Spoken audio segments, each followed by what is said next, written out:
nome é Andréa Torres, eu sou nutricionista e eu adoro um doce. E a maioria das pessoas que eu atendo no consultório ou amam doces ou amam outros tipos de carboidratos, como pães, como massas, como macarrão, e não há problema nenhum em gostar desse tipo de alimento. Eu viajei recentemente para um congresso na Dinamarca e eles amam os seus pães, amam os seus bolos e a população é magra.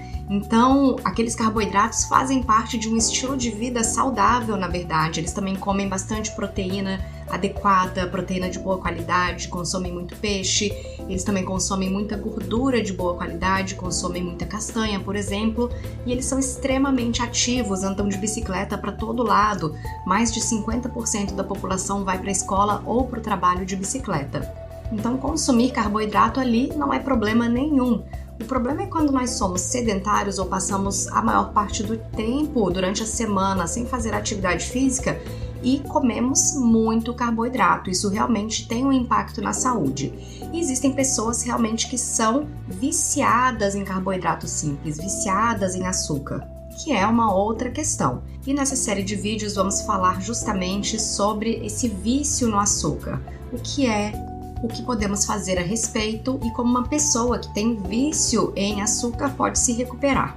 O vício em alimentos pode matar uma pessoa. Existem muitos programas de televisão que mostram isso, pessoas que pesam 300 quilos, 400 quilos e que não conseguem parar de comer. Não são pessoas que não sabem nada sobre alimentação, são pessoas que falam, eu não consigo parar, eu sei que eu não deveria estar consumindo essas coisas, eu não sei o que há de errado comigo, eu não sei por que eu faço isso, eu me sinto mal, mas eu fico cansada, eu fico sem energia, eu perco o controle e não consigo entender o que está acontecendo. E de fato, a compulsão por alimentos é real e a compulsão por carboidratos simples também. Não é uma coisa da cabeça da pessoa, não é uma coisa de falta de motivação ou falta de força de vontade. Existem muitos fatores que podem estar afetando a alimentação. O nosso estado emocional, os nossos hábitos aprendidos desde a infância, genes específicos que fazem nós gostarmos mais de um alimento ou de outro e vários sistemas de recompensa no cérebro que faz com que nós nos sintamos bem. Então, por exemplo, quando você se apaixona, você se sente muito bem, você fica alegre, porque o seu cérebro é inundado com neurotransmissores como dopamina e endorfinas. Isso também acontece quando uma pessoa utiliza uma droga ou quando ela consome determinados tipos de alimentos. E não é qualquer alimento que gera essa liberação de endorfinas. Por exemplo, você nunca vai ouvir falar de uma pessoa que rouba pepino no supermercado. Mas muitas pessoas roubam chocolate no supermercado, bolo, bala, biscoito, salgadinho. Você não vai ouvir falar de uma pessoa que come tomate escondido, mas você vai ouvir falar de muitas pessoas que se trancam no quarto ou que de madrugada comem carboidratos de forma escondida. E o nosso cérebro, quanto mais ele recebe desse tipo de alimentos que liberam muita endorfina, mais ele quer. Ele se habitua, é como uma droga qualquer. Uma pessoa começa usando uma droga em pequena quantidade, o cérebro vai se habituando e para ela ter o mesmo efeito, ela precisa de consumir cada vez maiores quantidades. E por que isso aconteceu com a gente? Porque a industrialização fez com que uma enorme quantidade de açúcar chegasse à nossa mesa. Mesmo que você não consuma açúcar branco, mas se você compra um molho de tomate, geralmente ele vem com açúcar. Se você compra um macarrão instantâneo, ele vem com açúcar. Se você compra biscoito, ele vem com açúcar. Mesmo o biscoito de sal pode vir com açúcar. Se você compra nuggets, se você compra hambúrguer, qualquer desses alimentos industrializados podem vir com açúcar.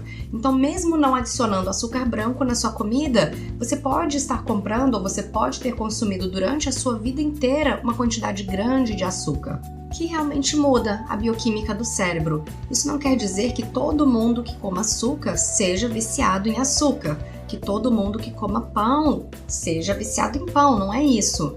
Mas existem pessoas que sentem uma falta de controle quando estão às voltas de alimentos que contenham açúcar ou que contenham carboidratos simples, ou que só pensem em comida o dia inteiro, ou que sintam que a alimentação controla toda a vida, ou que sentem desconfortos quando não consomem esse tipo de alimento. E não é por falta de força de vontade, a maioria das pessoas já tentou de tudo para se livrar desse tipo de hábito. Uma pessoa que engorda 100 quilos, que está 100 quilos a mais do que ela deveria, do que é o ponto de conforto do organismo dela, nossa, pode saber que ela já tentou várias coisas. E tem pessoas que acordam, não, hoje isso acabou. Às vezes a pessoa tenta fazer jejum sem preparo e aí pula o café da manhã, pula o lanche da manhã, até pula o almoço, e aí a tarde está totalmente desequilibrada bioquimicamente. A quantidade de glicose está tão baixa que a pessoa começa a ter dor de cabeça, tremores, suor frio, e aí ela começa a pensar, eu vou comer então só um pouquinho no almoço,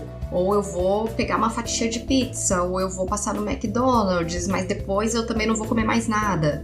E aí a pessoa entra num ciclo de pouco açúcar no sangue, muito açúcar no sangue, pouco açúcar no sangue, muito açúcar no sangue, que torna o autocontrole impossível. Então do McDonald's a pessoa passa para o milkshake ou para um chocolate, e aí ela pensa, tudo bem, mas aí eu não vou jantar, mas aí ela chega em casa e fica se sentindo mal, ou fica se sentindo irritada, ou pior, fica se sentindo culpada porque comeu tudo isso e ainda está com fome. E aí ela pensa, bom, já arruinei esse dia inteiro, então melhor comer e começar amanhã de novo.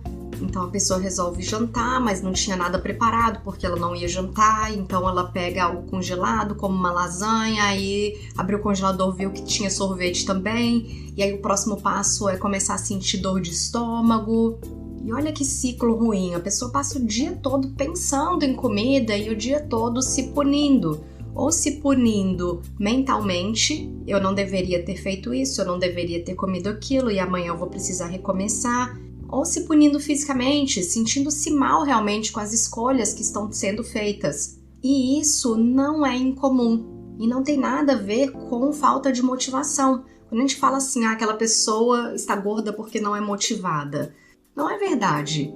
Talvez ela seja motivada para tantas outras coisas. Talvez ela seja super estudiosa e por isso tenha passado no concurso dos sonhos de muita gente. Ou ela pode ser uma pessoa que escreve muito bem, é super motivada para escrever ou para tocar guitarra, ou é a melhor mãe do mundo. Então, como é que eu posso dizer que essa pessoa não é motivada se ela tem tanta energia para outras coisas? Ela é uma pessoa motivada, mas ela não está conseguindo controlar a alimentação. O sistema de recompensas dela do cérebro em relação à alimentação está desequilibrado. Agora, dizer que não tem controle sobre a alimentação é difícil para muita gente, porque isso não é visto na sociedade como algo legal. A sociedade diz pra gente, você tem que tomar conta da sua vida. Você precisa fazer boas escolhas, a informação está toda disponível na internet. Então, uma pessoa que não tem compulsão alimentar, ela pode até estar acima do peso, ok? Então, ela fez algumas escolhas, por exemplo, de não fazer atividade física, ou fez escolhas, por exemplo, de consumir sorvete toda noite, e pode ter ganho peso ao longo de muito tempo, mas ela não é uma pessoa obcecada pela comida. Outras pessoas pensam muito em comida, mas não é porque são pessoas viciadas. Elas podem pensar muito em comida porque tem uma alergia ou porque tem doença celíaca, a intolerância permanente ao glúten. Então essa pessoa ela precisa programar a alimentação durante o dia para manter sob controle uma questão de saúde. Não é porque ela tem uma obsessão com comida. Não é uma pessoa que perde o controle quando tem comida em volta. Agora, existem as pessoas que têm um comer disfuncional, que perdem o controle se estão do lado de uma caixa de chocolate, não conseguem comer 2 bombons, elas comem a caixa inteira. Então eu vou te fazer algumas perguntas para você começar a pensar nesse assunto. Será que eu tenho um problema com carboidrato simples? Com pão, com biscoito, com doces, com bolachas, com refrigerantes, chocolates? Então, algumas perguntas para você. Você consome mais carboidratos do que você precisa? Segunda pergunta, você deixa de fazer algo importante porque está ou comendo carboidrato demais, ou porque está se sentindo deprimido porque comeu carboidrato demais, ou culpado por ter comido demais? Número 3. No último ano, você pensou várias vezes que precisa parar de comer esses carboidratos que não estão te fazendo bem? Número 4. Alguém já te falou que você está consumindo esse tipo de carboidrato numa quantidade exagerada? Está comendo doces de forma exagerada, ou biscoitos, ou bolos, ou pães de forma exagerada? Número 5. Essas questões te mantêm preocupado? E número 6. Você usa esse tipo de alimento para aliviar algum desconforto emocional, como tristeza, raiva, tédio ou cansaço? Quantas vezes você diz que sim para essas 6 perguntas? Se você disse até uma vez, não tem problema nenhum. Isso significa que você, de vez em quando, come carboidrato simples, seja porque você gosta desses alimentos, seja porque você está em uma situação social, como em uma festa, onde esse tipo de alimento, o consumo desse tipo de alimento é estimulado.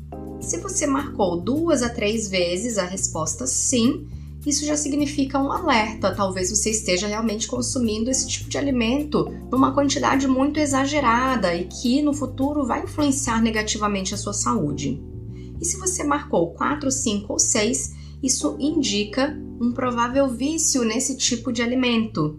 Essas perguntas não vão te dar um diagnóstico, mas te coloca em um alerta, para que você aprenda um pouco mais sobre os gatilhos, sobre o que te leva a consumir tanto desses alimentos. Talvez você já tenha tentado vários tipos de dieta, talvez você já tenha tentado fazer jejum, talvez você tenha mudado o tipo de alimentação, tenha passado para vegetarianismo ou qualquer outro tipo de alimentação, e mesmo assim o problema não desapareceu. Então, nessa série de vídeos, vamos começar a falar sobre o passo a passo para que você possa realmente desvincular esse tipo de comer compulsivo da sua vida. Isso exige trabalho, não é uma coisa que acontece de uma hora para outra. E você vai precisar fazer um trabalho interno, vai precisar ser honesto consigo mesmo, rever algumas situações para que você possa se libertar dessas questões e passar a utilizar o alimento como forma de nutrição e não como forma de recompensa ou como de punição ou de alívio de algum problema que possa estar acontecendo. Para não perder o restante dessa série, clique no sininho para ser avisado ou então siga pelo Facebook, facebook.com/dicas da nutricionista. Um grande abraço e até o próximo episódio.